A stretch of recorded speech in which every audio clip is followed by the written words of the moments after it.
Hello and welcome to your astrological vibrations for Thursday, November 4th, 2021 by Gaia Blooming. I'm Mimi and our energy mantra for today is I expand my capacity for empowerment and transformation. All right, so we have a new moon today, new moon in Scorpio, very powerful. This new moon is working directly with Uranus energy. So this is definitely some evolution, revolution, rebirth. We also have two planets preparing to shift. We have Mercury in Libra shifting into Scorpio tomorrow on Friday, and we have Venus in Sagittarius. I have a munchkin playing with my lights. We have Venus preparing to leave Sagittarius and move into Capricorn, where Venus will be for the next 4 months. So, major shifts. And those two planets shifting is going to create a yod with the North Node in Gemini. It's such interesting time. Oh my gosh, all of this all together. Wow. So, let's dig into the new moon. Let's start here. So the new moon reaches its peak at 2:14 p.m. Pacific time. It is at 12 degrees Scorpio, and it is directly opposite 12 degrees Uranus in Taurus. So Uranus energy, if you haven't caught on yet, if you haven't remembered, Uranus energy is the evolution revolution. Uranus energy is here to help us change. Uranus energy is here to liberate us from what no longer works and serves. And how much does that work with a new moon? With new moons, we are setting intentions, but in the sign of Scorpio, we are also letting what no longer empowers us, which no longer helps us be our best selves, we are letting that energy die with this new moon. Using it for fertilizer, for the rebirth, for what we are planting, for what we are seeding. And even just having Mercury hitting that 29 degrees, Venus and Sagittarius hitting that 29 degrees, we have some powerful companion energies that are helping us in and through this. And the yachting that is being done with the North Node in Gemini. I will tell you, my Gemini, I feel like I'm finally healing being here in Arkansas. Shockingly enough, this is a wonderful place for me to heal. And Lyme, in case you were wondering. Since I've been here and I find me coming back into myself and my energy increasing as a Gemini rising, one thing I've always noticed about myself, I feel like I'm Tarzan. So I swing on a vine from thing to thing to thing to thing to thing, kind of staying in the moment, swing, swing. That's the North Node in Gemini. The North Node in Gemini is reminding us, are you being present in the moment? Are you staying in touch with what is coming up in this moment? Contrary to Sagittarius, which reaches, South Node in Sagittarius, which reaches deep into the archives, deep into the wisdom of things. But the Gemini likes to stay up into the moment and just bing, bing, bing, bing. So we are wanting to utilize this energy. So what is up and present for you in this moment? Where are you needing to swing, Tarzan? What do you need to engage with? What is up for you? The North Node in Gemini is reminding us of that. And even, it's really interesting, even though these planets are not quite in the yod position, they are working this yod. Mercury, reminding us to stay balanced in our mind. Venus in Sagittarius, reminding us what we value. And Venus in Sagittarius values the energy of freedom so much. And so we tie this in to this Uranus-y new moon in Scorpio, this call to rebirth, this call to here is where I'm empowered and here's where I'm putting boundaries against things that no longer serve me. Remembering these other energies as you move through this will be very important. The Sabian symbol is really interesting. I sat with it for a long time. I napped with it, in fact. The Sabian symbol happens to be right where my book is actually broken. The saving symbol for Scorpio, 12 degrees, which is phase 222, by the way, trust and faith, is an official embassy ball, and the keynote is group consciousness as it flowers at the highest level in cultural interchanges between representatives of the elite of the ruling class. So this, to me, doesn't mean that we're all being hauled to the elite. And to be fair, I don't know how many of us would actually want to go there. Maybe some, but that is not my desire. However, what I feel called into is my highest and best. Rebirthing in this new mood into my personal highest and best, into my personal highest level of empowerment that I can embody at this time.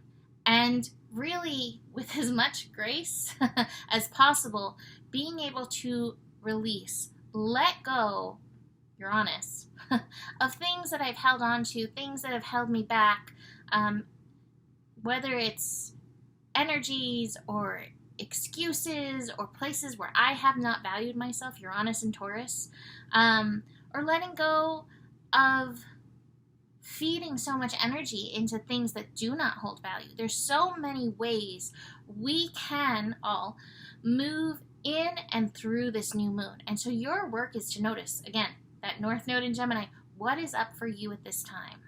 And honor that with the integrity of Scorpio, being impeccable with our Scorpio energy, being impeccable with our desire to rise up in our personal empowerment in and through this energy.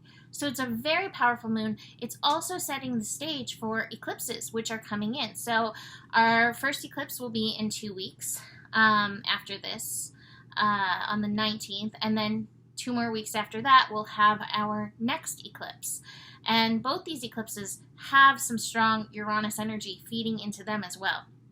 So this is continuing, and it's actually building us to our third and final Uranus-Saturn square. And we've had 2 of those already this year, but all of these energies are really trying to pull us into our highest alignment. And I really feel like we're very much called into this place right now via your own personal values and being very clear, not letting other people's input, values, etc. overpower what you know is true for you.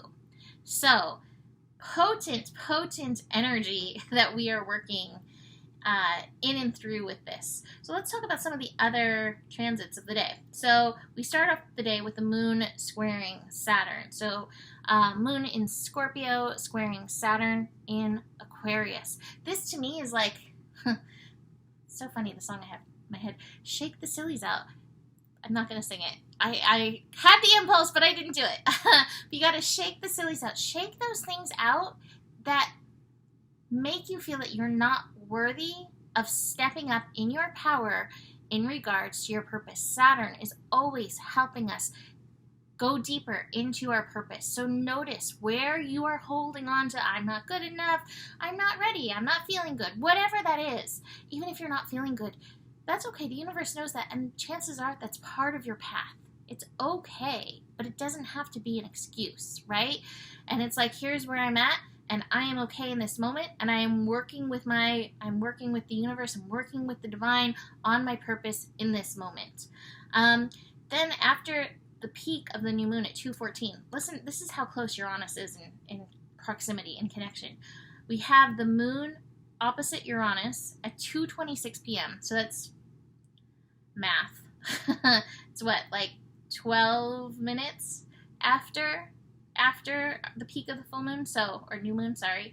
And then we have the sun opposite Uranus. Now with these energies, we may feel some push and pull, whether it comes from outside of us or whatever.